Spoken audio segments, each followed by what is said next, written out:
আসসালামু আলাইকুম বন্ধুরা, আশা করি আপনারা সবাই ভালো আছেন এবং সুস্থ আছেন। দাম বিশাল। ইন্দোনেশিয়ান R15M বাইকটি সিলভার কালার, সেম প্রাইস।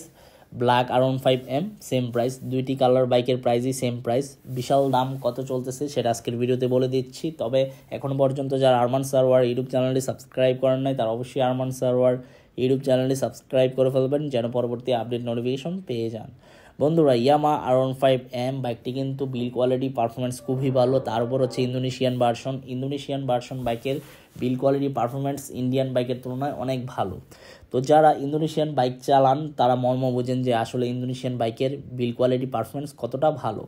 তো বর্তমানে ইন্দোনেশিয়ান R15M বাইকের প্রাইস বিশাল। রমাদান মাসে এসে বাইকের দাম না কমে এখন প্রাইস আরও বাড়তি। এখন বর্তমান আস্কিং প্রাইস চলতেছে সারা বাংলাদেশে আপনার 7 লাখ টাকা থেকে 7,10,000 টাকা পর্যন্ত আস্কিং প্রাইস বলতেছে। আমি অ্যাভারেজ প্রাইসটা বলার কারণ হচ্ছে একটাই কারণ, কোনো শোরুমে আপনার 7 লাখ টাকা আস্কিং প্রাইস বলে, আবার কোনো শোরুমে 7,10,000 টাকা আস্কিং প্রাইস বলে। এই জন্য আমি আপনাদের মাঝে অ্যাভারেজ প্রাইসটা বলে দিয়েছি। তো আপনারা অবশ্যই 5-6টি শোরুম যাচাই বাছাই করবেন। 5-6টি শোরুম যাচাই বাছাই করার পর যে শোরুম থেকে মনে হবে কম দামে বাইকটি ক্রয় করা যায় ওই শোরুম থেকে বাইকটি ক্রয় করে ফেলবেন ইনশাল্লাহ।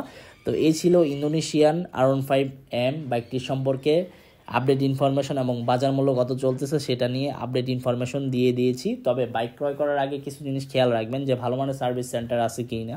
ভালো মানের সার্ভিস সেন্টার থাকলে আপনি ফ্রি সার্ভিসগুলো করাতে পারবেন। পাশাপাশি বাইকের যে শোরুমটা এটা আসলে কয় বছর যাবত ধরে বাংলাদেশে বা প্রতিষ্ঠানটি চলতেছে, মানে আনঅফিশিয়াল শোরুমটা আজকে আছে কালকে নাই। কিছু কিছু শোরুম, সব শোরুম না, যেগুলো অনেক বড় ধরনের শোরুম ওরা অনেক বছর ধরেই ব্যবসা করতেছে, এরকম শোরুম থেকে বাইক ক্রয় করার চেষ্টা করবেন। আর পাইকারি শোরুম থেকে বাইক ক্রয় করা আরও ভালো, কারণ যারা ডাইরেক্ট এলসি করে ইম্পোর্ট করে এনে তারপর বাইক সেল করে তাদের থেকে বাইকটি ক্রয় করাই উচিত আমি মনে করি। তারা খুবই কম প্রাইসে দিয়ে দিবে। তো এই ছিল আজকের ভিডিওর আপডেট ইনফরমেশন। আই হোপ আজকের ভিডিওটি আপনাদের ভালো লাগছে। যদি আজকের ভিডিওটি ভালো লেগে থাকে তাহলে অবশ্যই লাইক দিয়ে দিবেন। দেখা হবে ইনশাল্লাহ পরবর্তী ভিডিওতে এবং খুদা হাফেজ।